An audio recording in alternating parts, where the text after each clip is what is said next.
This is your place for all things Grand Rapids Griffins and all things Toledo Walleye. This is the Hockeytown West Podcast with your host, Brandon Cook and Nick Harrington. And welcome back to the Hockeytown West Podcast. I am one of your hosts, Brandon. And I'm your other host, Nick. Yes, you are. And today we are joined by a special guest. We have Miss Elaine Shircliff with us. Elaine, introduce yourself to the people. Tell them who you are and why you're here. Well, I am the female version of Nick. It's me. My name is Elaine, and I do a lot of stuff. I am the associate editor at Full Press Hockey, where I'm supposed to just focus on the Griffins and the Monsters, but I'm somehow covering the whole league and touching base on the PWHL. So that's been fun. I also run our Full Press FPC_AHL, our Twitter. So you see some of my neato graphics that I just learned how to do. I'm very proud of them. So if you hate them, don't tell me. And I'm also on another podcast. They do like a sports show on Wednesdays, and on Sundays we do like a manga / weebisode thing called Amnation Pod. And then I have my own podcast called Grace by Rain, where I talk about like the beauty in life, different things that are beautiful, because oftentimes in social media, things get really ugly and we forget that like there are actually like good things in life that we should be focusing on, and positivity. So yes, that was a lot. No, that's awesome. Yeah, you're right on the social media piece. I mean, people will tend to overreact on there and say things that they shouldn't. Who knows, you know? Yeah. Like, Don't I know? Yeah. Yes. Thank you, Elaine, for coming on. We've been trying to get this lined up for a while, but your life is clearly very busy, and ours is just not as busy. Well, Nick's might be, mine's not. But it's good to have you on, especially following the Griffins versus Cleveland Monsters tonight, where the 18-game win or point streak was snapped. Unfortunately, I feel like we jinxed this lining this up today, like bringing you on. I said it was going to happen. The number one star. Like I knew it was going to happen. Yeah. Well, and part of it's because in my silly little brain, I was like, okay, so the Griffins killed the Admiral's streak at 19, and this one's at 18. And who would it suck the most for the Griffins to have their streak beaten by? And I was like, it's Cleveland. And then I was looking at the schedule and I go, oh no. And ideally, it would have been for me, like me as a writer, ideally, it would have been really cool if they went to overtime. And then the Monsters won in like 2 seconds, just because I had to be on here. And I like having a happy Coach Vogelhuber to talk to. I mean, that's fair. I just don't like that it's one specific player that got the win for the team, because he haunts me, and he always will haunt me until they trade him out of a division that we play against, hopefully. And they will still probably find a way to play you. I feel like he just can't quit you guys. The only way it would work is if he got traded to you guys. Yeah, I mean, I would take that. I wouldn't be angry about it. But I also, my biggest fear is that somehow in this trade deadline, Trey Fix-Wolansky ends up on a team in the Central Division, and I'm going to be in shambles. Like Texas. No, more like a Rockford that we play like 8 or 9 times in a season. Rockford. Like that would be the worst. Somehow ends up on Chicago. I mean, with the way their season's going, it's pretty possible. I called that too. I have to say, I'm going to say it. I try not to toot my own horn, but at the beginning of the season, people were looking for Calder Cup predictions. And I said, well, if anyone could do it, the Wolves could do it. If anything, they'll get to the playoffs. And everyone shat all over my opinion, because they're like, they're independent. What are they going to do? I'm like, it's the Wolves. Like, they always pull it out. They always figure it out. And here we are. They are in contention for the playoffs. So look at that. Well, it's not hard in this division either. I'm proud of the Griffins. I'm proud of the Griffins. I told everyone to be. We all said to everyone to be patient. Yeah. And they all trusted the process. They bought in. All the coaches, the staff, the players, they all bought in. And look at where they're at now. Yeah, it was an incredible run. Like, I posted a whole sappy thing on freaking Twitter. I'm just like, yep, like 18 games, it sucks, but like it is a thank you to the team. Like, we went through hell as fans last year in Grand Rapids. That was the worst season of hockey I could remember watching. Being a fan since the team came to town, became a thing. And What? that was just painful. You don't remember the 1920 Red Wings season? No. I'm 30 years old, Nick. That was pretty bad too. Right? I'm 30 years old, man. But yeah, I know I'm older than you guys, but I'm not sure how old you think I am. But wait, yeah, did you think I meant 1920? No, I mean like 2019-2020 season. Oh, I definitely thought you meant 1920s, bro. That's exactly what you said too. How old did you think I was? Like, I don't ask questions about your life anymore, man. It's a mystery to me. go back watching black and white hockey. No, like that season was pretty bad. Like, hey, COVID was desperate times. We all watched a lot of different games, okay? Yeah, unfortunately, you got to watch the computer play against each other. But yeah, it was good to see a run like that, and I have no doubt in my mind the Griffins can get back on a run like that too. There's no doubt, like they can do it again. And sometimes seeing these runs end is a good thing. Like you get the pressure of extending it off your back, and you just go out there and play the game that you're gonna play. It was weird seeing Marco Kasper not playing tonight, as Twitter had a complete shut up. As Twitter had a complete meltdown when that lineup was shared, but he just has a little injury. He's okay. He'll be back. Sounds like he'll be back Friday. Yeah. On another doesn't team. believe this at all. Yeah. Stop. This is my favorite time of year for speculation. The rumors go wild. But yeah, so let's go through this game real quick here. Griffins end up dropping this one 5-3. Outshoot Cleveland 43-29, which is freaking wild to me. 17 shots in the first, 9 in the second, 17 again in the third. Griffins do get on the board with a power play goal finally after we've been beating the freaking dead horse about how bad it's been lately. And it looked great tonight. It looked special teams in general looked really good, in my opinion. Special teams did look really good. You're right. And that power play when they came out initially was dominant. It's something I hadn't seen from them in quite a while. And the second one, even that they had so many chances, but Pavel did make some incredible saves on that power play there.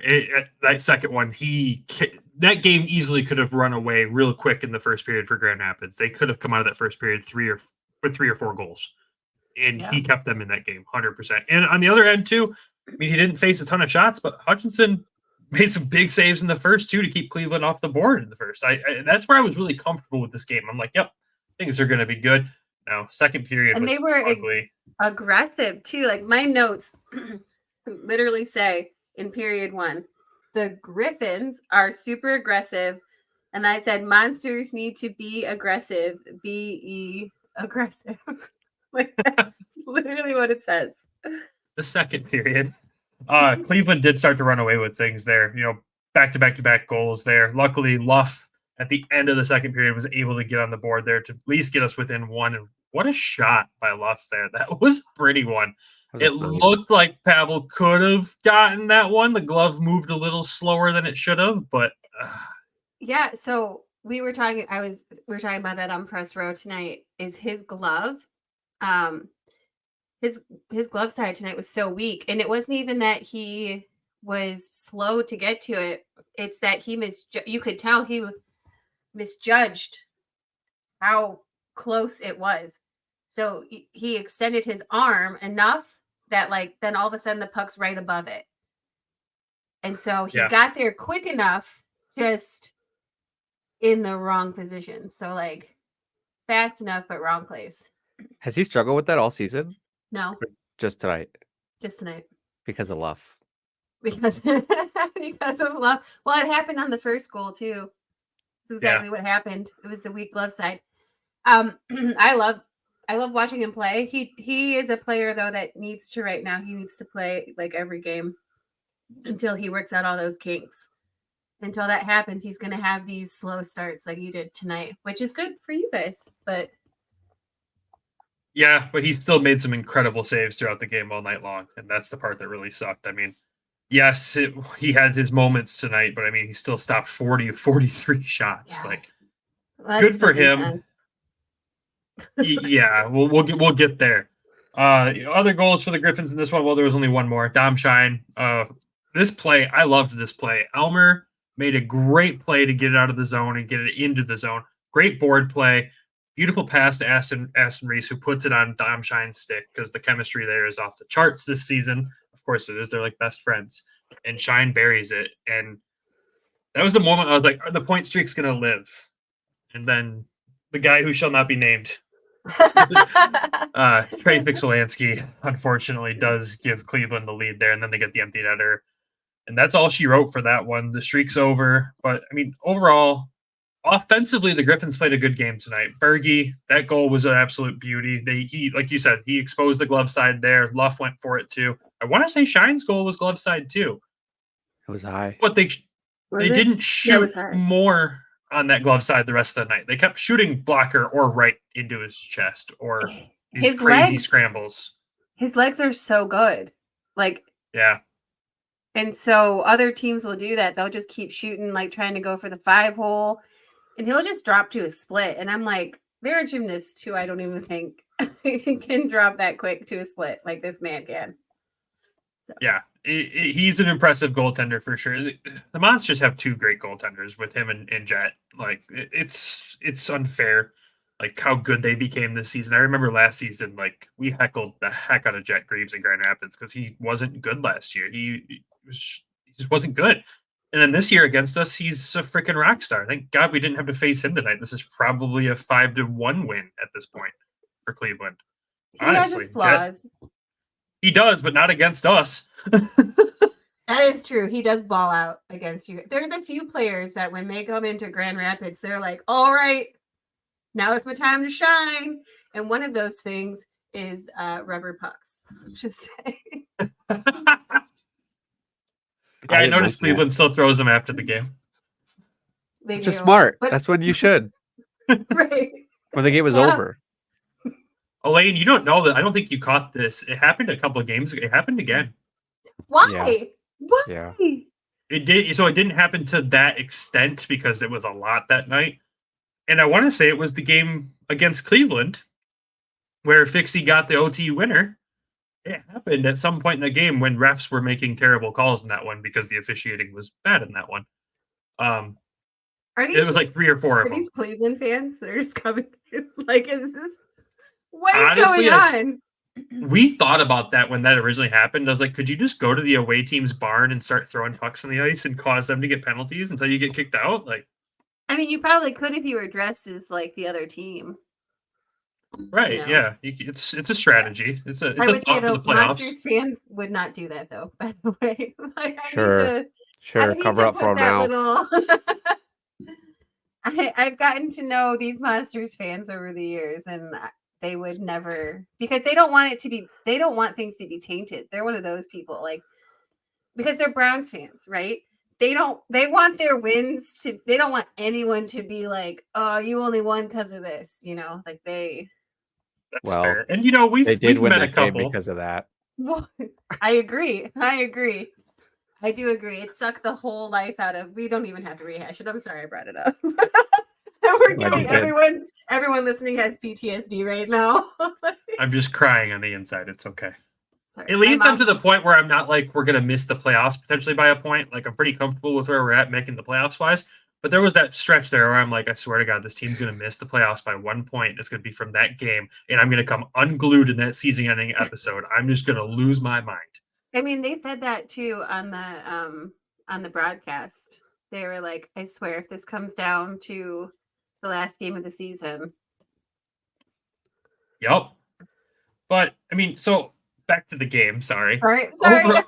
No, you're good. You're good. So overall, so you were there. Obviously, I was watching on TV. Nick only caught parts of it.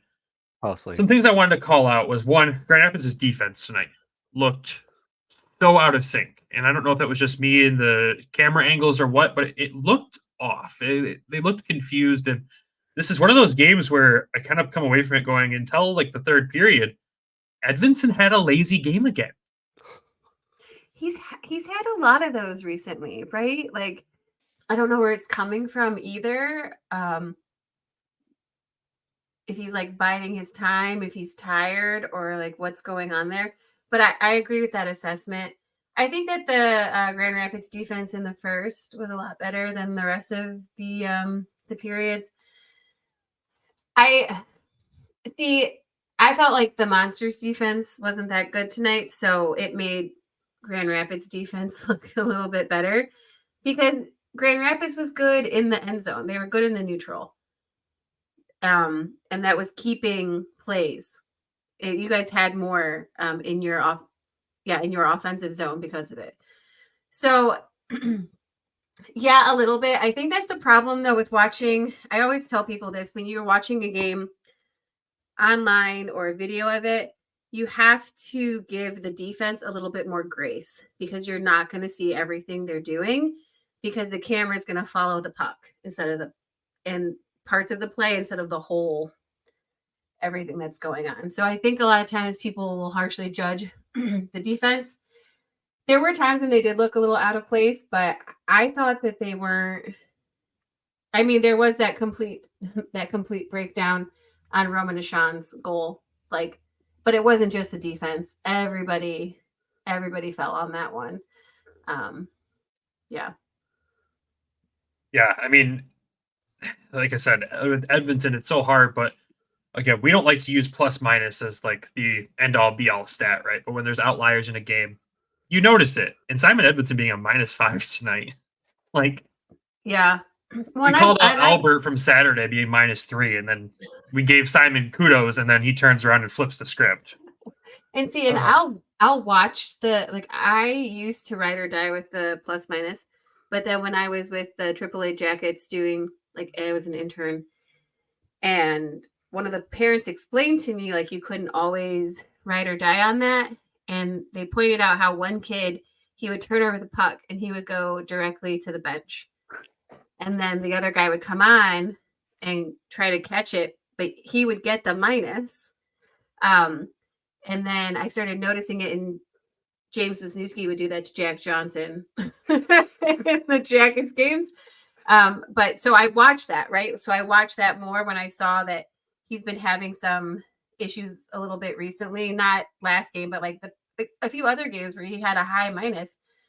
I started going back and watching, and it's definitely because he's not stepping up on the defensive side. So that's a pretty indicative stat for him.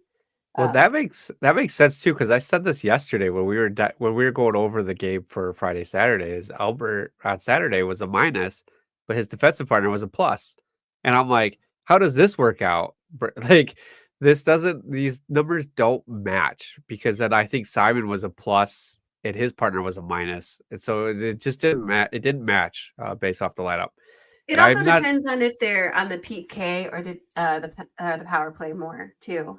Yeah, but it is important to watch, and I think that's why that's one stat in particular. You have to go back and watch the game and see what's going on to make sure. And in this case, unfortunately, yeah, it's not like Simon's partner's is the one causing a turnover or something and then going to the bench. It's just he's been on the ice for some breakdowns and hasn't been able to catch up with people. But even some of the defense has been a little slow on the rush to grab someone. So it's kind of stinks.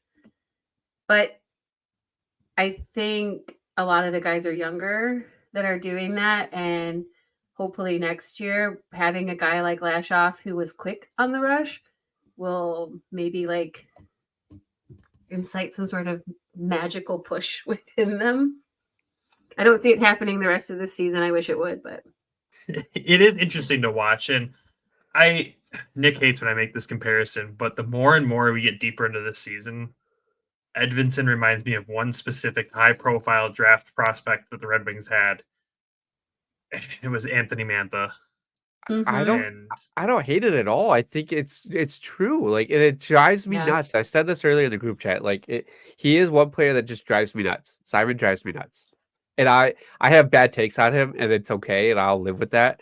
But like I'm waiting to be patient. I'm trying to hold my thoughts and opinions back on Simon until he gets to the Wings and then people will see what I've been saying for 2 years. But will they? no, not at all. Of course they won't.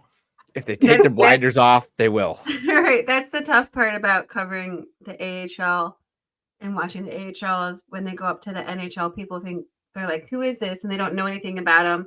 A great example is Matt Rempe, right? Like he's out here fighting all the time, but he is so great. Like in the crease, he uses his big body to like knock people around. He eats rebounds like they're candy. Like he is so good. And he's fighting. And that's all people see him for. And because they don't know how he plays at the AHL level. And the same thing is like with Simon, people are like, he should be up here. Like anytime I that's why I stopped cutting clips of him doing good things. So did we. Because no one would, whenever I cut clips of him doing something bad, no one would take them. Yeah. They only chose to take the good True. ones. And I'm like, I'm telling the full story here. You need to continue to tell it. We're not going to play telephone and put like this expectation up here that he's the best guy down here because he's not consistent enough to be the best. You have to be the best, you have to be consistent. And if you are doing off the charts one night and then you're not doing well the next night, then you're just average. It averages out to be average. Yeah.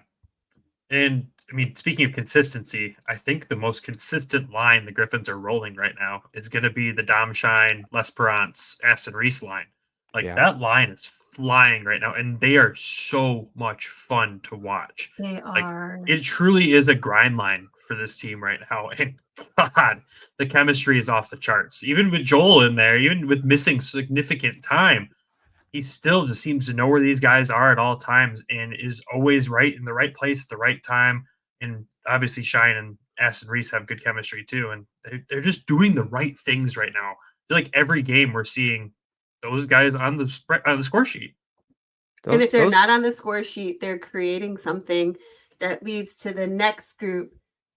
Like what I love about Shine and I have loved about for a long time, and I try to really push to show people is he'll start a play before he gets off the ice knowing who's coming on and they'll finish it. And I think that is absolutely beautiful of a player to do that. They see the ice that well. They know how well the other team plays, that he can set a play in motion that like he would be like the fifth assist on or something. Like he sets things in motion knowing he's not going to get the glory for it. And like, it's beautiful. He's one of my favorite players across AHL, NHL, PWHL, everything to watch because of that little thing that makes a world of difference.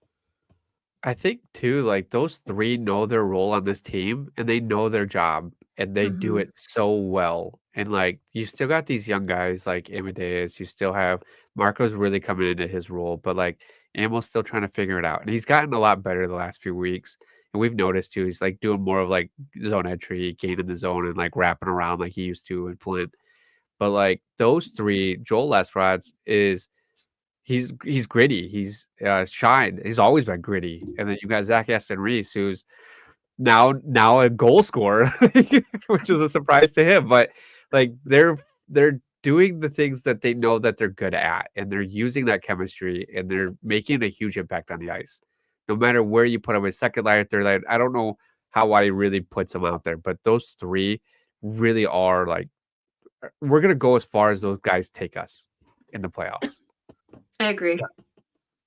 I agree too. And I mean, I think people are going to look at the score sheet and see 5 goals or 4 with the goalie in net and look at Hutch and go, what happened? But I thought Hutch played a really good game tonight. Like, I don't think he played bad. I think the third Cleveland goal, I was like, eh? But most of the other ones, I was like, yeah. That was a Sean, right? The third. Yeah. Third yeah. Sean was the one where Hutch was like. Everybody fell down. Like, and it was magic. And that's something that I think that's we will probably touch on later, but like the Monsters have been able to create magic out of nothing this season. Like, I don't know how. Like, that's just there. Let's play it against the Griffins. It's against everyone. Every team in this league hates this team. Like, they just hate them. But Roman Ashan, right place, right time. He's in the slot as literally every one of the Griffins is falling around him. They're literally falling. It's not just they're falling like on their duties, like literally they're just like flailing about. And I think because of that, Hutch is like, what am I looking at? Where is the puck? What's going on? I got this guy down, this guy down, this guy. I don't know what he's doing. Like, yeah. That's what that play was. Yeah, because he looked left. It went right, and he realized, and he was like, come on. Well, and that's...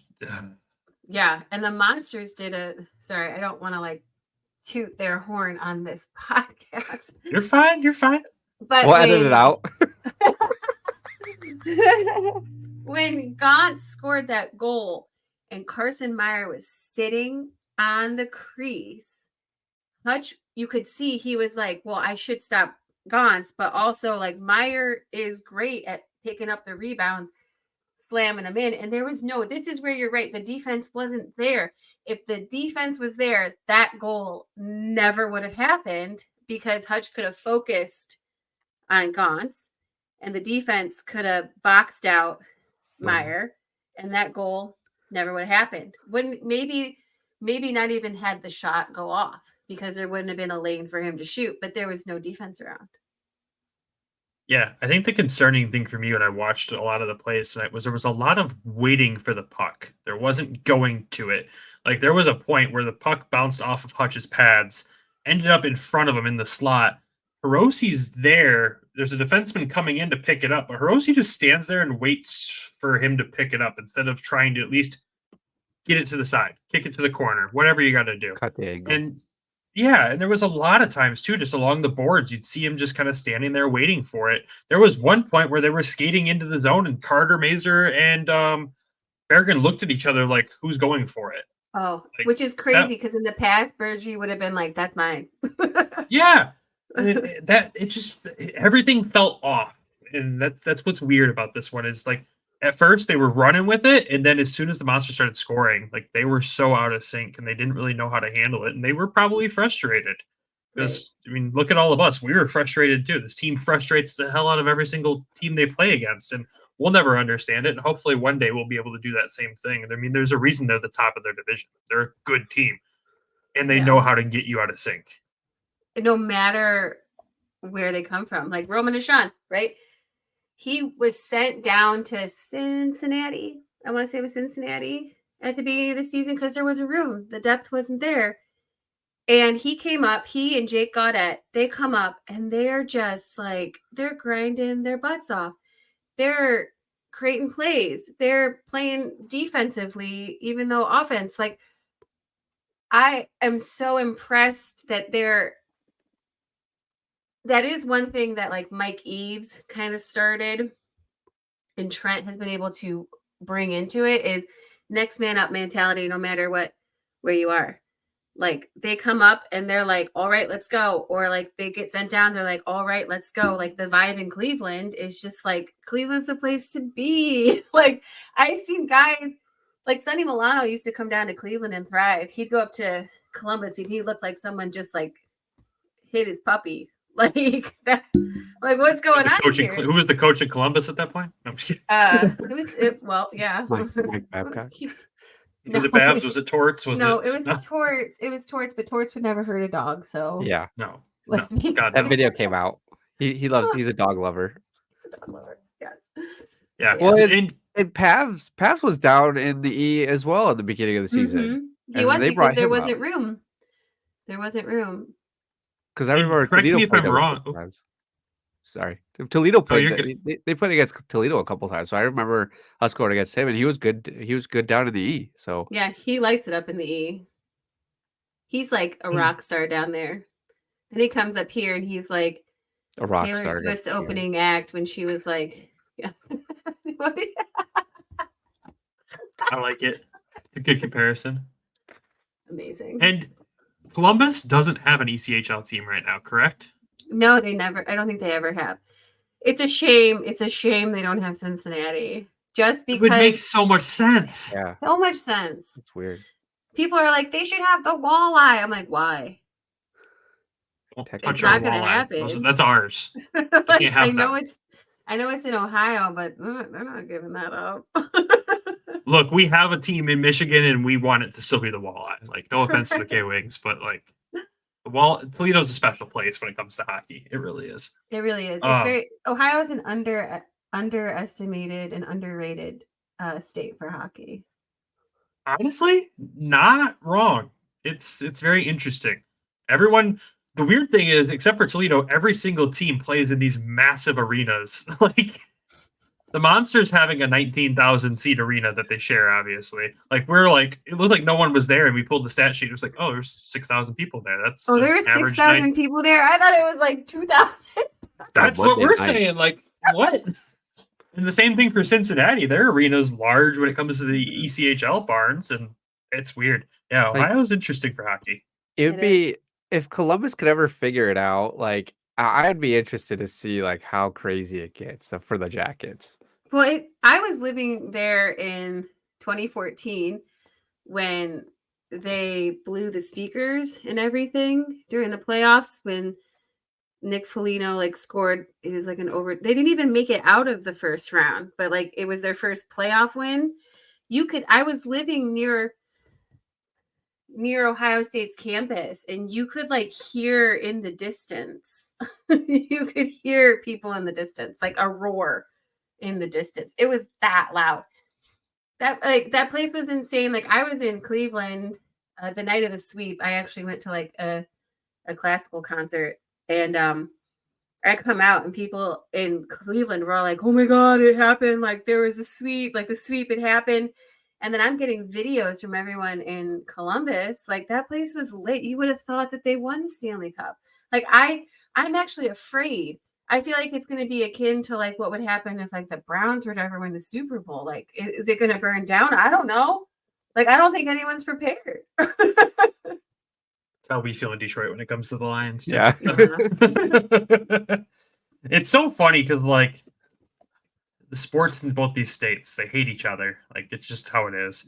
But we're all in the same boat with some of our teams right now. And it's like when that championship moment happens, it's going to be wild. And I like if the Browns won the Super Bowl and the Lions had no chance getting it, I'd be happy for them. You're like, holy crap, that's awesome. It happened.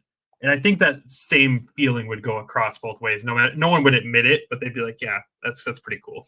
Yeah. They just need to get rid of that quarterback that's not named Joe Flacco, and all will be right in the world. But this is not a football podcast, so no, it's not. No, but so to wrap this game, Elaine, just give us your final thoughts on this game from your perspective. It was pure magic. That's what happened. Give us the Griffins impression. I'm sorry. I'm so sorry. I have like I have Trent Vogelhuber's quotes in my head. You know what though? It wasn't a bad game for the Griffins. People are going to look at that stat sheet and think that they shat the bed, and they didn't. That's not what happened. Trent even said in post game that the Griffins deserve that streak and that they're a very good team. And for a coach in Cleveland to say that about Grand Rapids, like, it's true. And Trent doesn't mince words. He doesn't try to inflate anyone's ego. So that should really tell people just how good the Griffins are doing now, and that tonight it wasn't a bad game. It wasn't how they've been playing. It definitely was an off night for them. And the stat sheet wasn't indicative of it. And it sucks that that's how it ended on a night when they didn't have their best effort, when there were key people that did. Like, I mean, we don't want to harp on Simon too much, but yeah. And when they had a breakdown, the problem is when they broke down, it was in spectacular fashion. Like it was a meltdown. And then, but they regroup. And I think that is I think that's Dan Watson, right? Like, they automatically bounce back. They regroup. He is constantly preaching to him, at least in the times that I've talked to him, that, like when the maturity of it, that's the maturity of the sport. The refs are going to give you bad calls. You're going to bounce back and you're just going to do what you need to do. You're not going to try and like fight someone to make up for it. Or the only time they're really fighting now is when they need to defend someone, not to change momentum like it was in the past. Like, this is a different team. This is, I enjoy covering this team. I wish I could put more articles out as opposed to when, Us too. like Ben Simon. I love Ben Simon, but yeah, that last season was real rough. So yeah, my final thoughts on this game is it wasn't as bad as the score sheet makes it seem to be, but it definitely proved that they had stuff they need to work on. And honestly, I think people they should rather have the streak end now as opposed to like during the playoffs. Yeah. Yeah. And I'll give Trent some credit too, because they did interview him for the game day preview. Bob interviewed him and, he fully admitted, he's like, yeah, some of those games that happened, the ones that went to overtime and stuff, he's like, Griffins should have had those points. Mm-hmm. And for opposing coach to admit that stuff, like, you can see why the Monsters are doing so well under him. Like, it's very much like the Griffins and Dan Watson. Like, the vibe from the coach down to the team is they're here to play for him. They're here to play for this team, and it is a really good thing to see, especially with what we've seen in the Blue Jackets organization in recent times. So that is good to see a coach like that do that, and I do appreciate that. And thinking Dan Watson, like in his pregame interview, like, mentioned talk about the referees, and he thought the team, they got too emotional, like on Saturday night, like they let it get to him.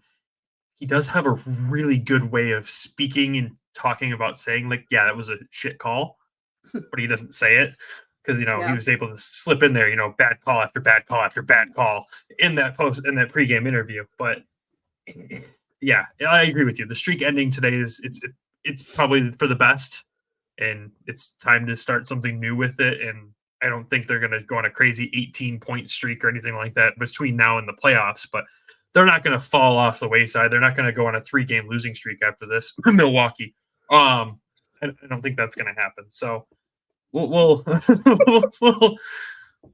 see what happens here. But yeah, it wasn't as bad as the stat sheet looks like. At the same time, some key guys needed to step up tonight, and the compete level didn't look like it was there. And that's that. I'm going to go opposite. Stop, you didn't even watch.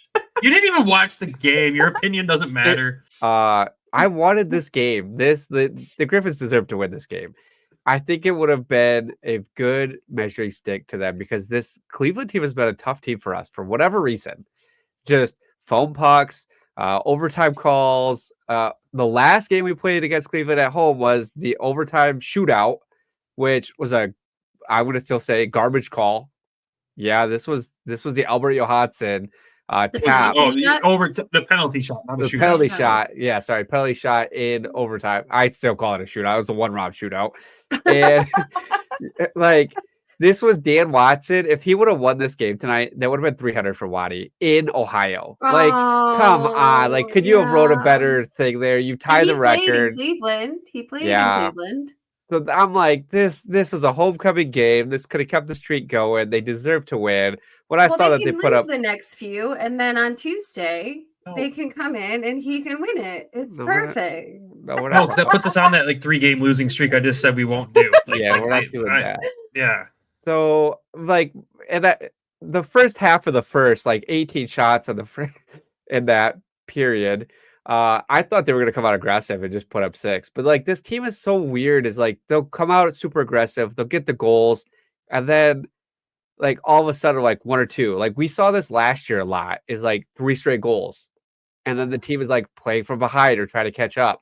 Like, I'm still seeing small glimpses of this again. Like, it's the same people. So it's old it's habits that need to be broken.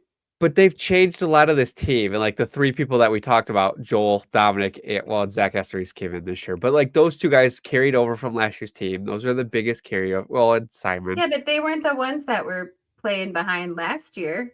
They've been consistent into this year, so it's other people.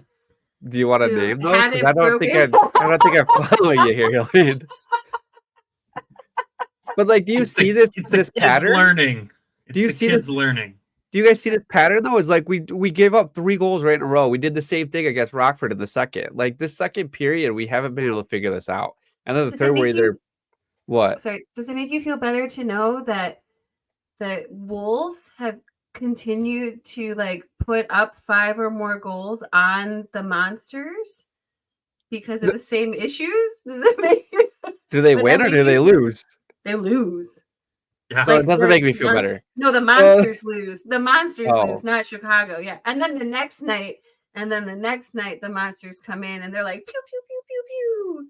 But the first night, it's bad. See, It's the same issues. They play catch up the whole.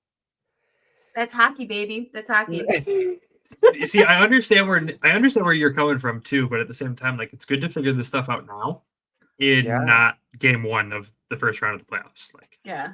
there's going to be some growing pains still. They're going to have these moments, and the second period has been a struggle. We figured it out for a brief period, and now it's bad again. But at the same time, we've seen so much growth and correction from the coaches down to the players so quickly with this team.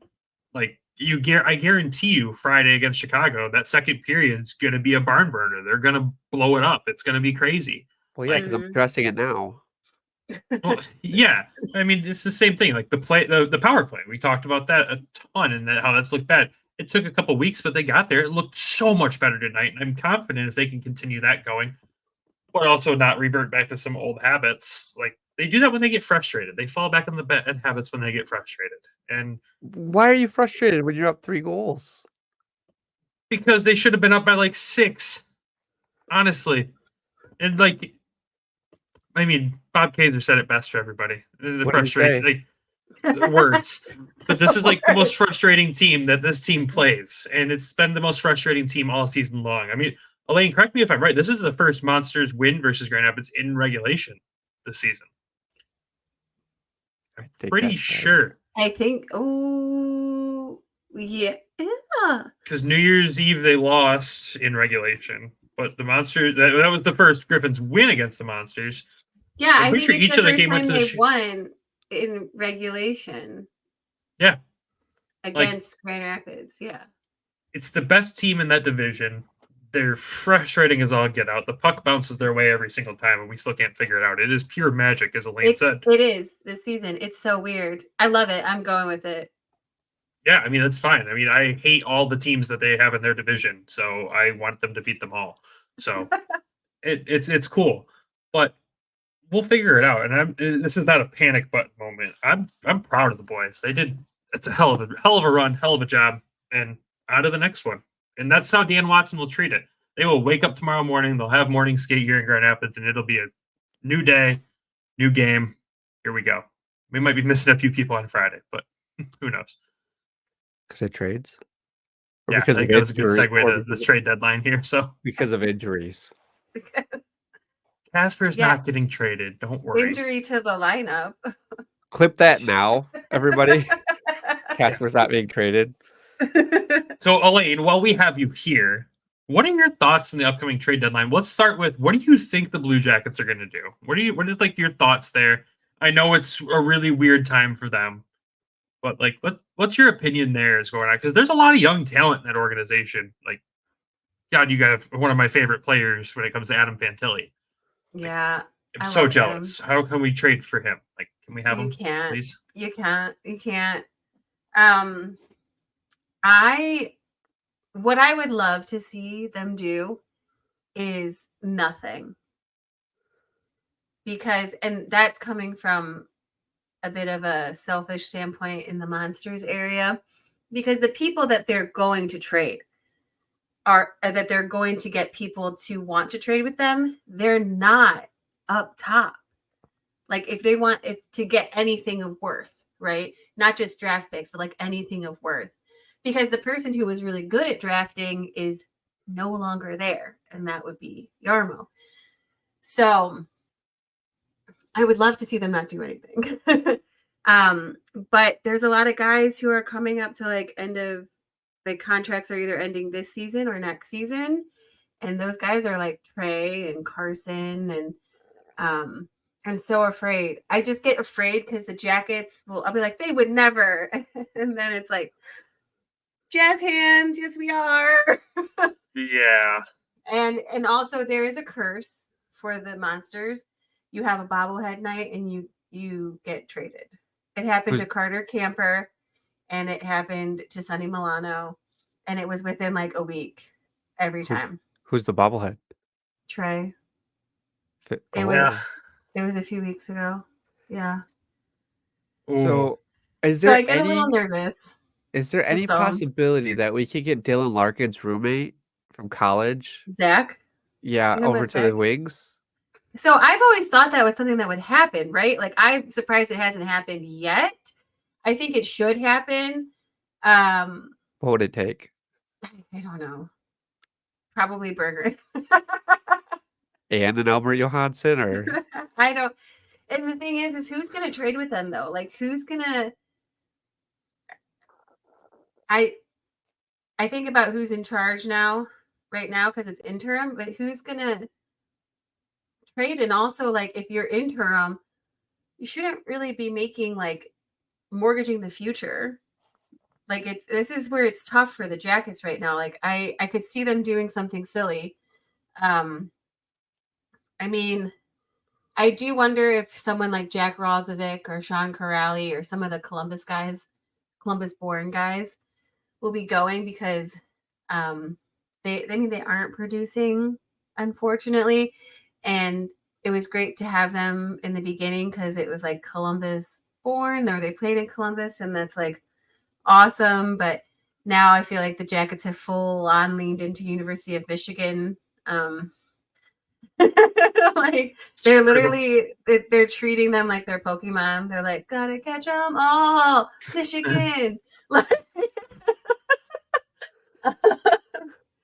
So I honestly don't know. It's such a. I've heard some rumblings, and I'm like, I don't like that. Don't like that. But no one's told me what they would get. It sounds like a lot of picks, as opposed to actual like. We could trade a fourth of Keenan Draper for Zach. He's from Michigan, so that way that's not going to happen. I keep dreaming there, buddy.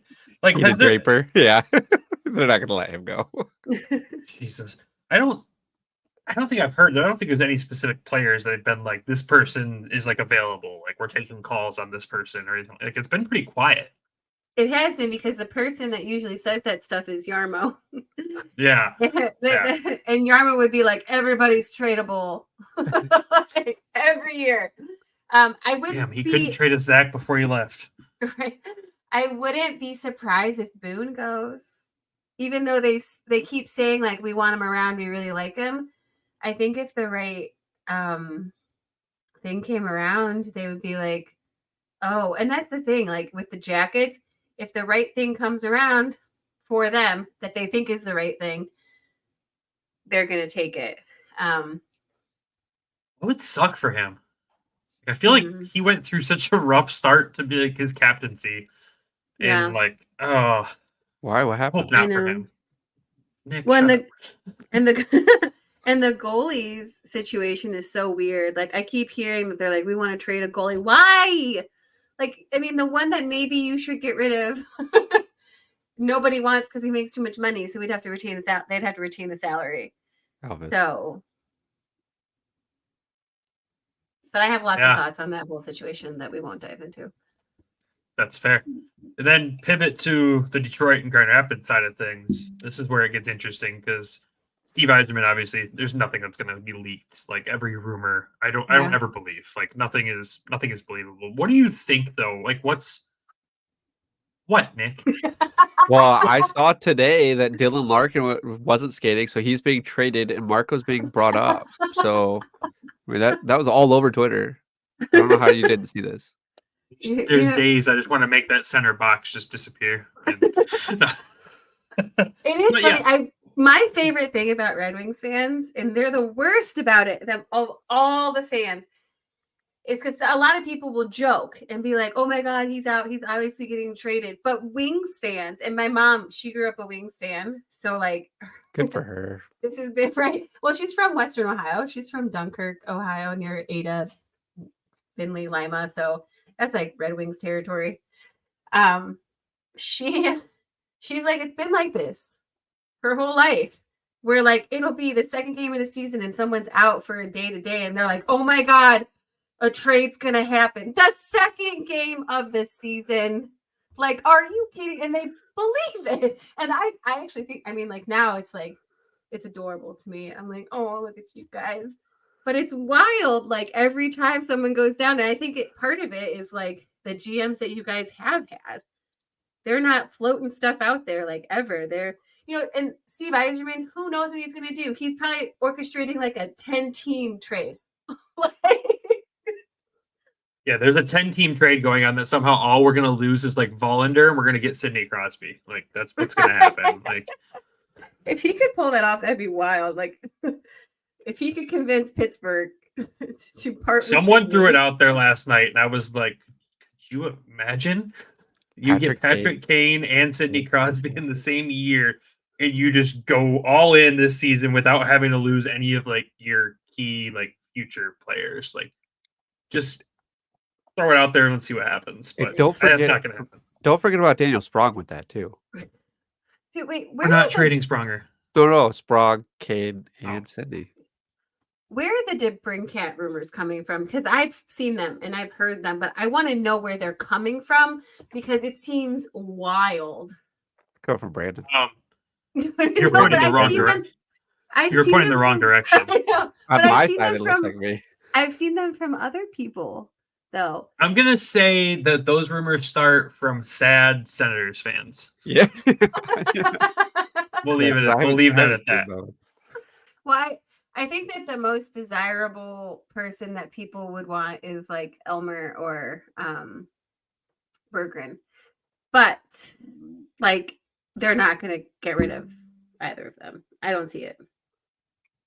I don't see it either at this point. I mean, there's the whole thing of Berggren's attitude and everything like that. And yes, at the beginning of the season, I thought his post-game interviews, I thought he hated being here. He looked like he was just miserable. He got called up, and then something happened after that call-up. He came back down, and he was a different Bergie.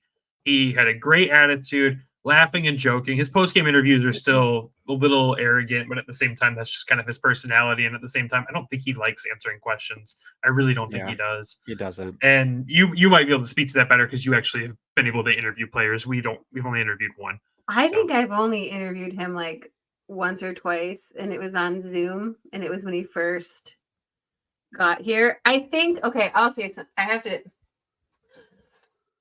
find a nice way to word this about media in general.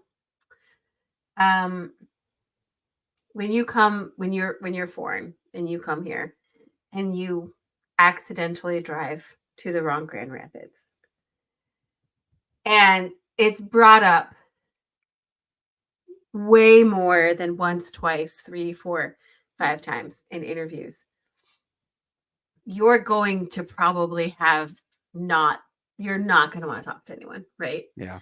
I think he doesn't, because when he talks and it's just the Grand Rapids media, like when we did the Zoom, he was fine.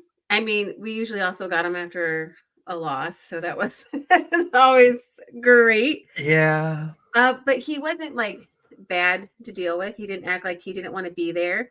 There were some people that, like Giovanni Smith I was probably one of the only people that could get something out of him when we did the Zooms. But I think it's depending on who's asking, who's talking, who's having that. And you also have to think there's a language barrier, right?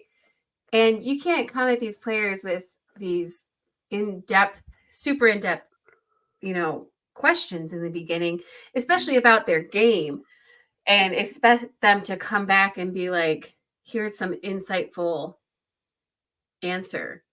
Like, I think I feel that that's part of the problem sometimes with him is like just the way in the beginning people were, because I did see kind of like you see the difference in how he responds to certain people. But maybe that is his attitude. I mean, like I know that Andrew Rinaldi has gotten good stuff out of him. So yeah, and we've heard that before. I know there was one interview our buddy Tyler he had with him, and I was like, "Oh, Ty, that looked like a bad one. Like I don't think he liked you after that one." But I mean, I don't think he hates playing here. I don't think he has a bad attitude about being in Grand Rapids at this point. Like you start hearing from guys. I mean, even Amadeus said it. Like he's a locker room guy at this point. He's one of those guys. I mean, Simon goes out there and punches Angus Cruikshank in the face, and you got Bergie chanting Rocky in the background. Does that sound like a guy that doesn't want to be here? No, it doesn't. Right. And I think you separate those two, we're going to have a disaster. Right. Oh, yeah. Yes. I agree. I very much agree. The thing is with him is when I say that his attitude about being here is different, it's that he knows where he wants to be. And he wants to be there very bad. And sometimes it comes across as like a really bad attitude, but it's not a really bad. It's just not like the best.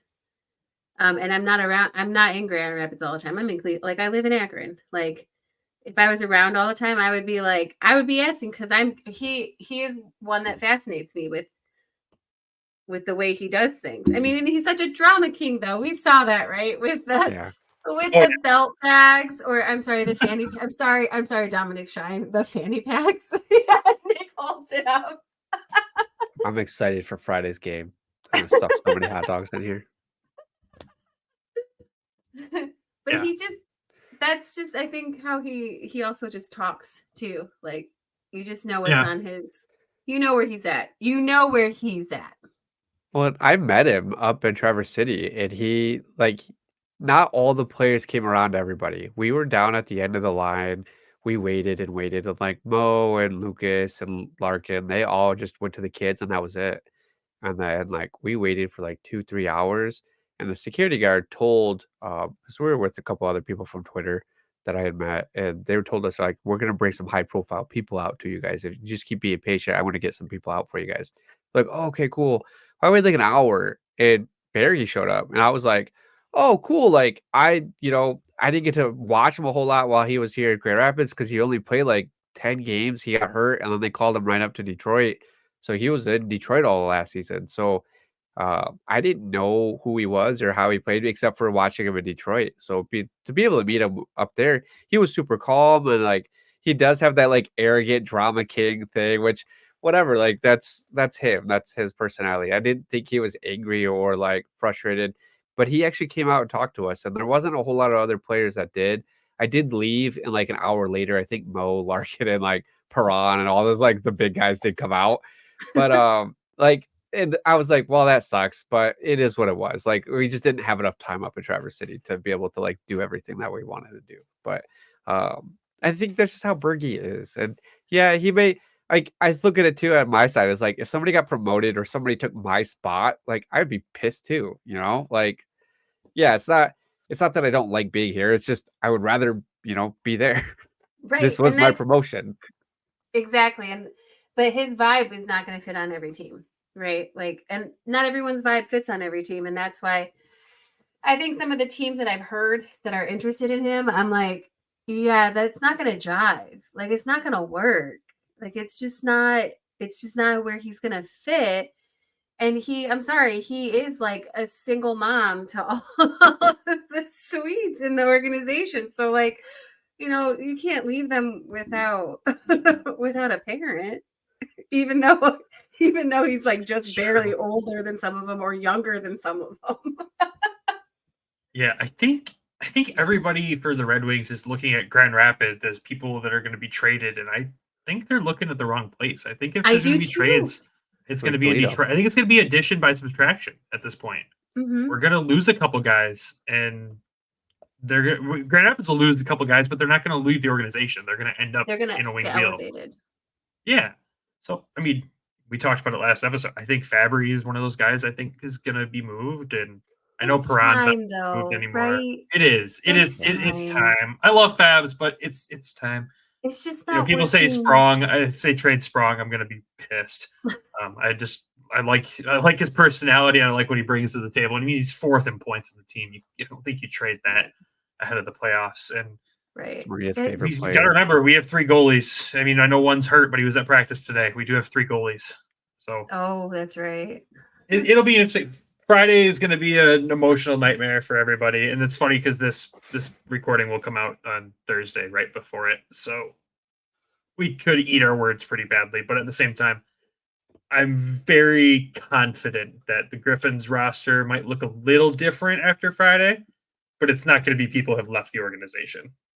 Yeah, I feel the same way because there are players up top who it's time for a change of scenery.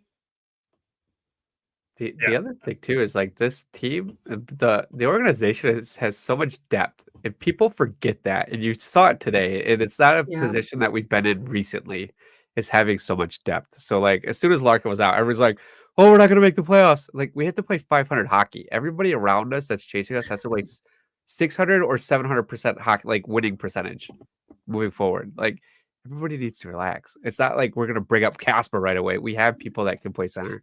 We have people that can play the wing. We have depth. Everybody needs to relax. Just breathe. Expectations are high when you're an original 6 team, and now expectations are even higher because you have a winning football team. So, I mean, our basketball team is shit. I know. So I know. Just be right in the between. Yeah. But yeah, so Friday will be interesting. Obviously, we'll be watching it closely, and hopefully our hearts aren't broken. But at the same time, it's a business, and we understand what it is. But with that, we'll wrap this up because we got to get over to the ad break and then start talking about some Toledo stuff after that. So, Elaine, tell the people what you're working on, what's going on in your world, and where can they find you again?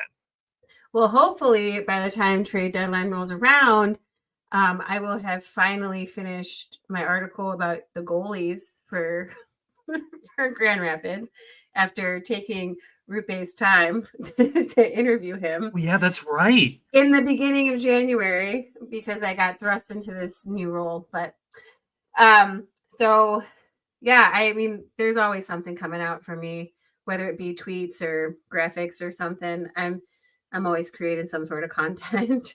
So at fullpresshockey.com. At FPC_AHL. I'm running that account. Please let me know if you're listening, like what I can do better or what you like and don't like. I really do want to try to find a way to make that manageable for me. And then I'm also on a podcast called Amnation Pod, and at Grace by Rain is mine. So I like to keep busy.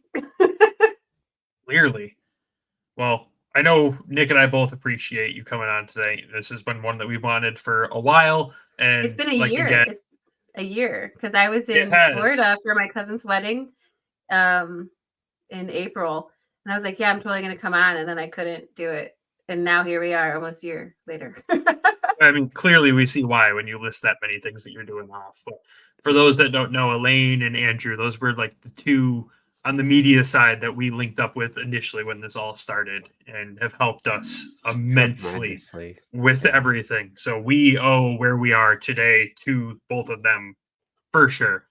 And a little bit to Nick too, I guess. But well, I do feel the same about you guys covering Grand Rapids. I didn't cover in Grand Rapids since the COVID year. And nobody really knew who I was. Nobody really cared about my opinion. And you guys, so I don't know how you guys came across one of my tweets, and then you were like, "Oh, dang, this girl's right." And and so I appreciate it that you guys took my opinion seriously, even though I can be one of the most unserious people. And even though I was Ben Simon's favorite, obviously, so I appreciate it. Yeah, I don't know how we synced up, but it's been fun since, and it feels like we've known each other for a lot longer than what we really have. And maybe next year we'll put you back on the pod again. Yeah, maybe before. Let's try before. I agree with that. Well, Yeah. thank you again, Elaine. We appreciate it. And thank you. Thank That's you. all I can say is just thank you. So you have a great rest of your night, and we will talk to you again soon.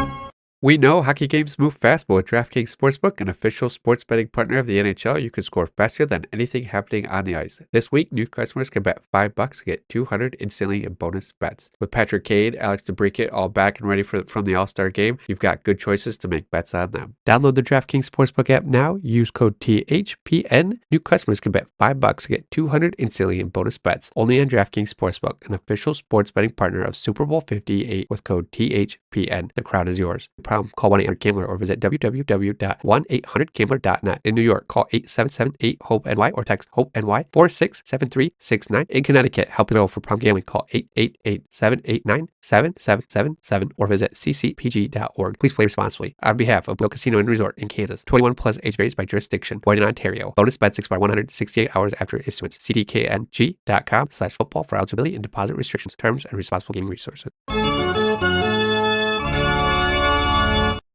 And welcome back. Thank you to Elaine again for jumping on with us. I think that's one of the more fun recordings we've done as a small group here.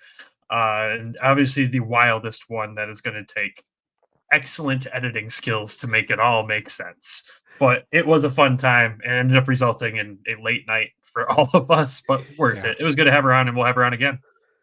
Yeah, it gets crazy. It gets crazy with her. And I do not envy your editing on that one, because like we could have probably, when we stopped recording, we talked with Elaine for like another hour after, and all that was good content too. And I'm like, we should have just kept rolling, like, and just put it somewhere. I don't know, Patreon. I don't know, put it somewhere. But yeah, and it was all thanks.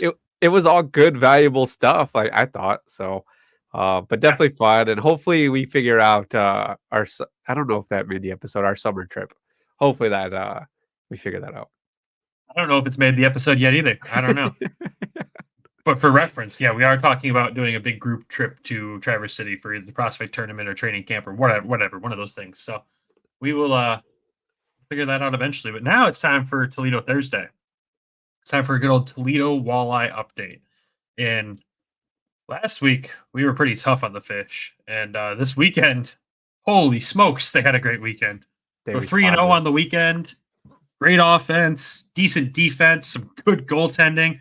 It really had everything. I mean, I don't think there's a single complaint I have. Are you eating snacks out of your Griffin's belt bag? No. Yeah, you are. That's why you wear it on the podcast now. You have snacks. I guess I get hungry. Listeners are going to hear just crunch one day. Well, Nick's just crushing popcorn over there. I do run from my day job right to this. That's fair. I respect that. Okay, so let's just jump into what the fish did over the weekend here. So Friday, the Comets were in town, and Walleye win this one 6-3.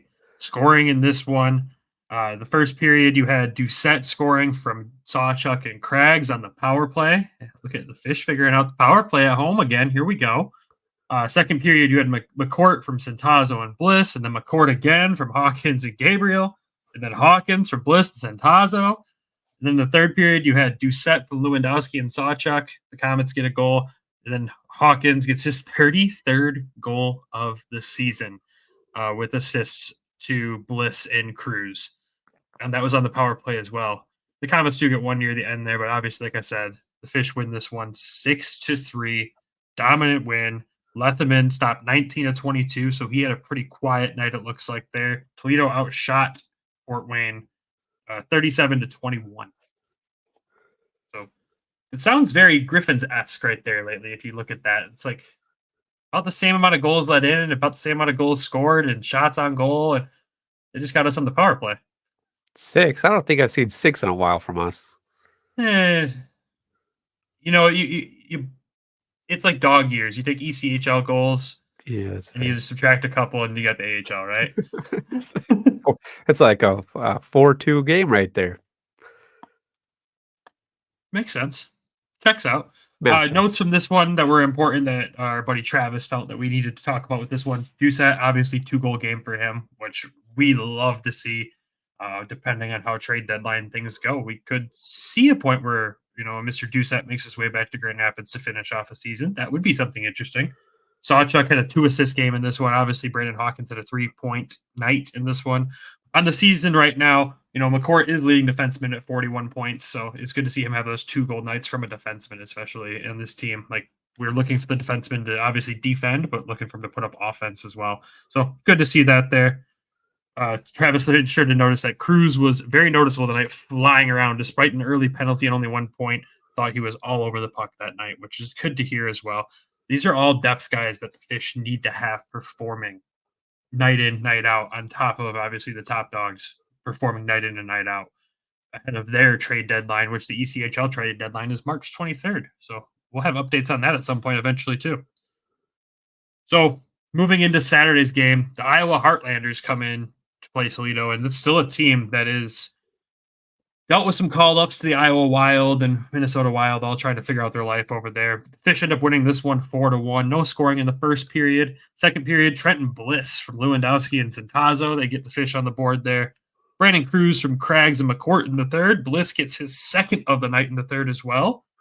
And then Iowa gets a goal, but then McCourt seals the deal there, gets them the 4-1 win, and that was assisted by Hawkins and Bliss as well. Saying Hawkins and Bliss and McCourt a lot right now, which is good. All good things to say right there. Trenton Bliss, 3-point game in this one. John Letherman stops 26-27. He had a busier night to deal with there. Toledo did outshoot Iowa 29-27, a little bit closer than the night before in that category. But it looks like defensively and goaltending-wise, they played better. And seeing Letherman put up some good numbers like that is kind of reassuring as things are going forward here. That's what we need to see as we look closer to the playoffs. Letherman can't have nights like Letherman was having in the beginning of the season or the last few weeks in the playoffs. Like, you can't do that. So you have to remember he's signed by the Red Wings. That's a Red Wings contract. That's not a Walleye contract there. So we need big performance out of Letherman. Yeah, super important, super key to everything. Because if one of the Griffins goaltenders is called up, who's the first call up? It's usually Letherman. And we need him to be able to perform at the Grand Rapids level, just like he does in Toledo. So, remember, the Red Wings have 3 goalies. Who knows what that's going to look like after Friday? Are we still going to have 3? I don't know. Kind of hope so with how injuries have gone, but who knows? Who knows? But with speaking of Kosa goalie, being called up too, that's a possibility. I don't think Kosa's getting called up this year, buddy. Nice try. Nice try. Try to get me all riled up and thinking, yeah, it's going to happen. It's not going to happen. It's like that. They've already proved that. Hutch got the first one. Yeah, Hutch would get the next one. As he should. Yes. But speaking of goaltending, what the Fish saw on Sunday, holy smokes, we saw Jan Bednar shut out. Woo! They win this one 3-0 against Iowa again. And that's important because the last game that Bednar played was that game against Maine we talked about last Thursday, where he just had a god-awful night. And for him to come in and stop 25 shots and get a 3-0 win, the first game that he played after that, shows me that he has that young resilience that Kosa kind of has, where he can have a bad night, but bounce back immediately from it and play really, really well the next game. And that's really reassuring because people don't think of Bednar when we talk goalie prospects for Detroit. They immediately go Kosa and Augustine. They forget about Gylander at Colgate, and they forget about Bednar in Toledo. And it's not fair to Bednar. He's very young. He's someone that could be, I don't want to say could be Detroit. Who knows? Something magical could happen like that. But Grand Rapids is seriously a potential spot for him at some point in time. Or at the same time, if the Red Wings needed some goalie depth to trade to seal a deal, he could also be somebody like that. So his performance is still going to be super crucial. I wish the Red Wings gave him a little bit more attention down there. Obviously, he's not the high-profile prospect Sebastian Kosa was, but I still think he deserves some credit down there. And to get this 3-0 win, huge from him. And in this game, too, another guy that we talked about both 2 games already, Trenton Bliss. He's the first 2 goals in the game here. Got, 3 minutes apart in the first period. On Hattie watch, first period. Love to see it. It was his 21st, 22nd goals of the season. And Riley Sawchuk gets the third goal. Good Grand Rapids day down in Toledo there. Love to see that. Trenton Bliss, though, 8 points in 3 games this weekend. Player of the week for ECHL. Mm-hmm. It's when you think Trenton Bliss is a Griffins fan, you don't think offensive output, right? He never really got the opportunity to go light it up. But Trenton Bliss in 49 games as a Walleye has 58 points in the season. Second on the team. Like that's crazy good. Yeah, it's insanely good. He's got Sam Craggs behind him at 47. Well, actually, sorry. There's a 3-way tie for third place behind him between Orens and Tazo, Sam Craggs, and Mitchell Lewandowski. All at 47 points. I don't think anybody's going to catch Hawkins at 73. There's like, and that's 73 accounting. Like, I don't think anybody's going to catch that. That's insane. 73 points in 53 games. He's a monster. It's absolutely insane. That's He's got 33 goals, 40 assists. He's got that new dad energy. Yeah. Well, he will eventually. I mean, he hasn't got the new dad energy yet. Just imagine when he does. Holy smokes, but they are expecting. Congrats to him. That's awesome. But Toledo dominated this game against Iowa. They dominated it all night. It never felt like Iowa was in the game. And that's such a good thing to see because, again, defensively, this team has struggled. And if they were able to shut down a team like that to make it to seem like they just weren't even there, that's so key for this team. Bednar obviously gets that shutout. It's his second shutout of the season. And I mean, I should keep talking about Trenton Bliss.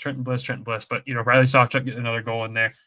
He's 39 games with the Fish, 37 points this season now. It's so key for Grand Rapids to see him doing well as well.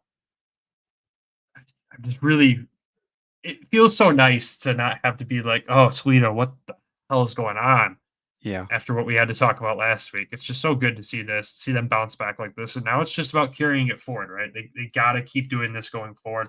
They have another big weekend ahead, and this weekend gets even crazier for them because it's 2 games against a team that they have not been able to figure out all season.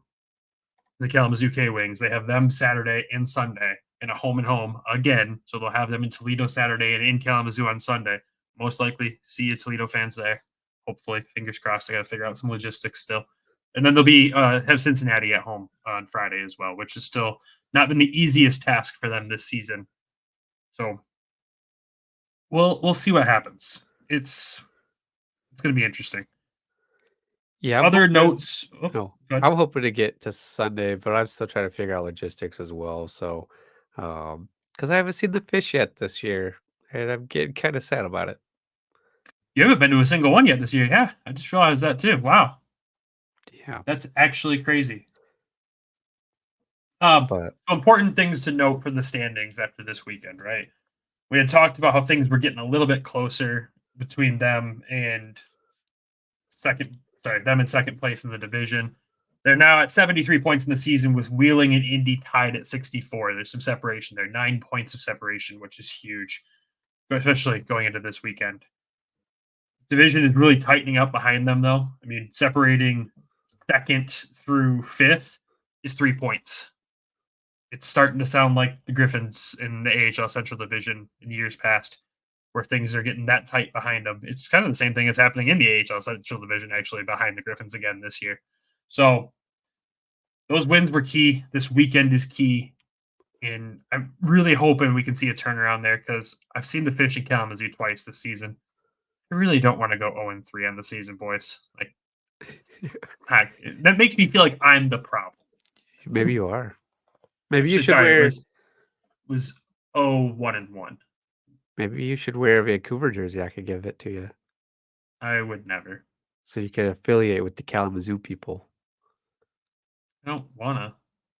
It might be good luck. It might be time to. I think I just should not wear. So the funny thing is, every time I go to see the Fish, I wear the black jersey that I bought before we went and saw them the first time. It's the black Toledo jersey. They lost in Toledo when we saw them. I have not seen the Fish win in person. Oh, you are the problem. I've seen them win in person. I know, because they didn't win when we went to Toledo. They lost in a shootout. They lost in overtime to Kalamazoo when I went to their first game this season. Then they lost badly when I went there last. So maybe I just don't wear the Toledo jersey this time. Or just don't go. It's you. Now that I said it, though, if I don't go, they'll lose still. Watch them win. This one's for Brandon. Shut up. Let's rally around Brandon. It's all about me, right? Yeah, I mean, I'm it's good to see them get the sweep. And special teams was huge this weekend too. I mean, they were 10 for 10 on the penalty kill, 3 for 9 on the power play, which isn't great, but still better than what we've been seeing down here or up here, over wherever we're at. Up and over. Up and over. So I mean, that's good. And there's only 4 points ahead of Idaho's only 4 points ahead of us, so we could possibly catch them after this weekend. Yeah, it's very, very possible for that to happen for the Western Conference there. And it should be noted as well that Kansas City, who's top of the West, has already clinched a playoff spot. Yeah, they were the first ones. So first ones in the ECHL. I had a record of 55 games played, 41 wins, and 10 losses. And they kind of came out of nowhere. They weren't good last year, were they? I don't think they were. We didn't dive too much outside of the division that Toledo played in last year until the playoffs came around. We were late to covering the Fish. That was our mistake, clearly. We had so much going on with Flint. We were covering more than just 2 teams last year. So, and we talked a lot of Detroit last year. We really toned that down. That helped. Did we really? Yeah, we did. Oh, during the season. But outside of that, man, any final thoughts on the Fish heading into this weekend from you? No. I'm hoping if I can get there Sunday, I'm hoping to see a win. I know they lost the season series with Kalamazoo already, but I think that would help them gain some confidence going into the playoffs as well. I know playoffs are a little bit away, but they could potentially match up against Kalamazoo in the playoffs at some point. So, I mean, that would be a pretty crazy series, but, you want to be able to finish it out against them. And I think this is the last time they play them, right? Yes, it is the last game against Kalamazoo. So get that win. Just go. It would be nice to close that out with a W. Yeah, that'd be good. So the season's getting closer to the end for Toledo here, man. It's weird that I'm looking at the calendar in front of me. I mean, there's only after this weekend, there's only 4 more home games for the Fish for the regular season. There's a lot of road games. A lot of road games. I think Grand Rapids has done like 8 home games left too out of 20. So, I mean, the season's dwindling down fast, which is crazy. But and the good part too is like everybody here at Grand Rapids, like Toledo might look a little different here in the next week or two, but based off the next episode with the trade deadline. So, I mean, we could potentially see Doucette, Sawchuk up here. We could see Bednar up here or John Lethman up here. Like you don't know what the situation could be. So, so far it's been good. Like we haven't had some crazy injuries where we've had to call anybody up, knock on wood. But it's like last year was just devastating. We're picking them apart last year at this point in time. So it's good to see the difference. And I think that speaks a lot too about Dean Watson. Like he has done so well with maintenance time with these guys. Like the organization is so deep. Like they sat Marco out the other night.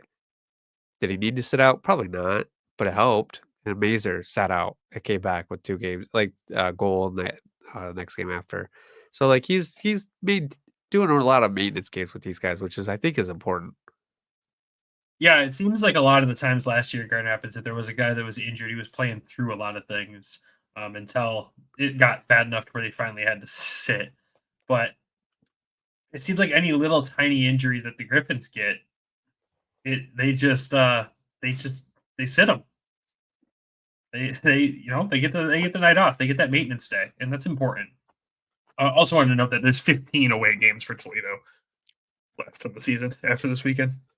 Jeez. Yeah. There's not a lot of hockey, but a lot of hockey left. Yeah. And it's just at quick glances, a little bit of time out of the division too, and a whole week in Iowa. So that's a fun trip right there for the boys. Iowa? Yeah, whole week. They got a Wednesday, Friday, Saturday against the Heartlanders in Iowa at the very beginning of April. Crazy. But with that, we'll wrap up Toledo Thursday. Thank you again, as always, to Travis for helping us out, keeping us updated on the smaller things that we obviously can't see by looking at a score sheet. We'd miss a lot of finite details on the teams without him, so appreciate that. And that's it. All I've got for this episode, man. Do you have anything else that you want to add? So we've seen a lot of trades today, right? A lot of people that, a lot of players that Detroit was linked to, like the guy from Pittsburgh. What's his name? Jake Getzel? Getzel. We were Getzel linked hasn't been traded yet, though. There's just it's all speculation. Okay, so it'll break here in the next hour. And then you saw like Noah Hannafin got traded. Anthony Mantha traded. Like we were linked to him a little bit. Well, There because he was played some, here before. yeah, and you know what? Honestly, we should have grabbed him because he is playing above Nikita Kucherov right now, and based off player cards. So that was like a huge missed opportunity by Steve. I don't know what he was doing here. I want to reach the screen and smack you. Did Player you see cards are that? stupid. That Yes, stuff I was did. so Player that cards was are stupid. so silly. At least from that group. Yeah. So Don't now get me started. so now that the dust is kind of settled for Wednesday night, who do you see us like? Do you see us even making a move? Because you see, like Florida got Tarasenko from Ottawa. I see a lot of like retained money, a second and a fourth. Basically, what these trades have been from a lot of other teams. But Tarasenko moves from Ottawa to Florida today. Florida's geared up for a run. Florida, I mean, they're looking really good. You've got Vegas also loading up. You've got Colorado loading up. You've got somebody Rangers are else. loading up. Who? The Rangers. The Rangers are loading up. Like, do you even see Steve making a trade to just make a trade? Or like, do you see him kind of standing pat because he's like, there's no way. Like, the goal for the year is to make the playoffs and win a round and just kind of go. And like making a trade to make a trade doesn't make sense. Like, we're not gonna make it to the finals. Like, sorry to break your hearts, Wings fans and Griffins fans, but like we're not gonna. I could see the Griffins probably go far, like conference finals. Wings, I could see like second round, but I think that's as far. Like, it doesn't make sense to make a trade, right? I think what you see, I agree with you. It doesn't make sense just to make a trade, just to put your name out there on deadline day. I do think Steve Yzerman will be active, and I don't think it's going to be players that people are anticipating. I think I've said it before on a previous episode where I think addition by subtraction is what we're going to see here. I think you're going to see a couple of veteran players go away from the Red Wings. I think, we talked about it before. I think Fabry is a legitimate trade option that he might be gone. I still think Ghost might be traded if the price is right. And what you're going to do is open the door for a couple guys here in Grand Rapids to make that next step. And I think with the leadership that they have on the team, as long as they don't trade away too much veteran leadership and too much playoff experience, that this team will do exactly what we expect them to do right now if those moves are still made. Team is not going to get worse bringing up an Albert Johansson or a Simon Edmondson. The team is not going to get worse bringing up a Jonathan Berggren. It might get better. Points wise and goals per game, Bergie in the AHL is outpacing Fabry in the NHL right now. And actually, the funny part is goals per game for the stint that Bergie did play in Detroit this year, he's still outpacing Fabry in goals per game. So yeah, if Fabry was dealing with a little bit of injury issues too in the beginning of the season. Oh, of course, yeah. Again, that's why I said goals per game, since it's the games that they played. I'll be happy with something like that. I won't be happy for the Grand Rapids aspect, but at the same time, I think there's enough players down here that can play the game. I think things just get a little tighter. We don't have as much depth to play around with, but at the same time, like there's defensive depth on this team for days. There's offensive depth in this organization all the way down to Toledo. You can pull a Doucette, you can pull a Sawchuk, you can pull a Bliss up here and put them on the fourth line. And they'll be just as productive as our fourth liners are currently. You could even pull a Nate Danielson when his season ends. Technically, yeah, you can, but I think Portland's going to make a deep run in the playoffs, unfortunately for them and us. So it's really, I'm not knowledgeable enough with contracts and the depth of where we can pull prospects from. I don't think Steve Yzerman is 100% silent that day, though. I think some moves are made. I think they're going to impact us in Grand Rapids more directly than what we expect them to. And it sucks. But at the same time, it's a business. It is what it is, and I get it. And we'll have to deal with it when it happens. My fear is trading away the prospects that we have, like Albert Johansson, trading away Berggren. Like those are prospects that we've grown attached to. We see them fitting in with our organization and the timeline that Steve has set. Now, if we're trading those guys away and we're getting people back that are like 26, 27, like that's where I'm like, this doesn't make sense. Like the whole trade, the packages that I saw for like no Hannafin. It was like Marco Casper, it was Albert Johansson and a first or something. And I'm like, or Chikrin, like getting like I'm not sold on Chikrin, trading away a bunch of defensive prospects. Like that just doesn't make sense. The whole goal is for the Red Wings to win the cup. That's the goal. The second goal is if Grand Rapids can win a cup. Like we're second, we're second on Steve's tier, which is fine. I get that. I just would hate to see us lose these players that have the potential and can do it in the end. Like I fully believe Albert Johansson could make a defense, like be in the NHL in the defense that we have. I hope to see somebody like Ghost. They're gonna hate me, but Ali, what the cat? Fabry just scored as I sat here and said, "Yeah, we should trade him." That's great for trade value.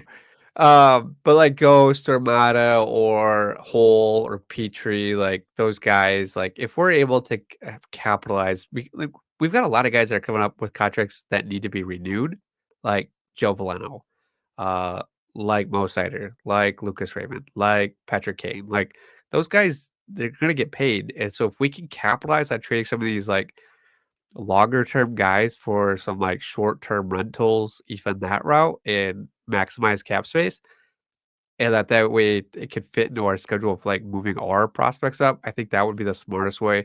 I wouldn't be surprised to see if Steve did something like pull the trigger on something like that. Just some short term rental player just to get us through till October. And that's when you're pulling out Simon, Albert, Berggren. If you still, I don't know what Berggren's contract looks like, but I think what people, and I think what people need to remember is what Steve Yzerman did in Tampa Bay. And there was such a focus on the minor league team, Syracuse. Syracuse was a dominant team in the Yzerman era of Tampa Bay before Tampa Bay was even dominant. They started to get better. They started to make the playoffs, but Syracuse was a wagon.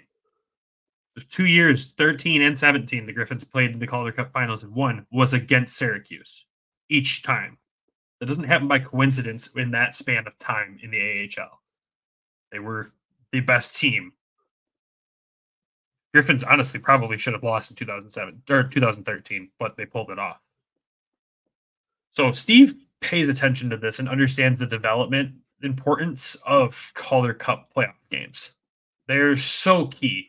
Now, I think guys like Berge and Edmondson, they probably won't learn too much in the playoffs here. They'll learn hopefully a little Simon bit. does. Oh, yeah. But I don't know. I think that people are really undervaluing the importance of that and what Steve's done in the past with prior teams. And I think a lot of people undervalue the prospects we have here. Everyone, when they talk trades with the Red Wings, it's toss a Johansson and they toss a Berggren and they toss a Vollander in there without even thinking about it. They're like, yeah, just toss this guy in here and get this old dude from another team or a 26, 27-year-old who doesn't fit the timeline right now. Like, just throw him in there and we'll get, like, you can't just do that without seeing what they're capable of. Like, I know Johansson's not getting traded on Friday because we haven't even seen what he's capable of yet. Yeah. The two players that you would see potentially get traded are probably Berggren or Edmondson. And the return would have to be massive. Absolutely massive. Like a 6'3" defenseman. I figured. don't know how tall Chikrin is. It's just no. Like, I really think it's going to be addition by subtraction. That's what I'm hoping. And I think that's what happened a lot with Tampa Bay too. So we'll see. And God, you got to think of how many off-season signings Tampa Bay made back in the day. And look what Detroit did this year with off-season signings. And some of those haven't panned out. And the deadline could be a great time to unload those. And defensively, like, yeah, it's time to unload guys. If you can unload a guy like Justin Holl, you can unload a guy like Olimata, you can unload a guy like Ghost. you do it. You don't ask questions. You do it. So, I don't know. It'll be interesting. I think it'll be a quiet-ish day for us, but at the same time, who knows? It could be wild. I took a PTO day for it. So I think Thursday will be crazy. It was crazy I today. hope not. I'm super busy tomorrow. I think we're lining up to be busy tomorrow too. So, yeah. All right, man. With that, any trade deadline, anything else you want to add for this week? No, nothing else. We got games this weekend with Griffs. Yes, we do. We've got Chicago Wolves in town on Friday. Then the boys head over the pond and go to Milwaukee on Saturday. And as always, we'll have both of those covered for you guys on Twitter. They're looking for all the highlights and all the other fun stuff. And I will be super, super active on trade deadline day on there if it pertains to anything Griffins or Detroit or maybe even Central Division AHL stuff like, Askarov or Logan Stakehoven get traded. That's those two probably aren't going to happen. Askarov potentially, Soros more than Askarov. But anyways, I'll do my best to update that stuff and have fun with it that day. But with that, we will wrap this episode up. Thank you, everyone, for tuning in to the Thursday episode. Shout out to Everything Hockey. Go to everythinghockey.com. Use code WEST. Get 10% off your order. Get some sweet hoodies like the good old black and teal one I got rolling right now. I love this one. This is fantastic. Outside of that, thank you to the Hockey Podcast Network for being fantastic hosts. And thank you to DraftKings for also being a fantastic sponsor. And thank you to our Patreon subscribers, which are we added Derek Sleazer, Spencer Whitledge, Michael Asate, who's been here with us for a while, and Randy Zick. Thank you. We'll be putting more content out very soon. We need a little bit of a reset break, so bear with us. Yeah. Yep. It's post trade deadline. We might quiet down for a second and then ramp it back up for the playoffs here. We need a mental reset. Vibes are going to be real good with Brandon Friday morning and then real sad with Nick on Friday night, depending how the trade deadline goes. That's nothing new. Yeah. And with that, Burn, I will leave it at that. Thank you again, everyone. Have a fantastic weekend. Go Griffs, go Red Wings, go Walleye, and we will talk to y'all on Monday. Thank you, Elaine. Love you. Bye.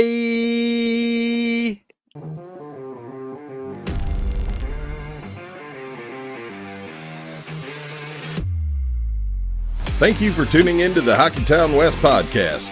Be sure to check us out on Twitter at HockeytownWPod and your host, Nick at GR Hockey Guy and Brandon at Brandon GR Hockey.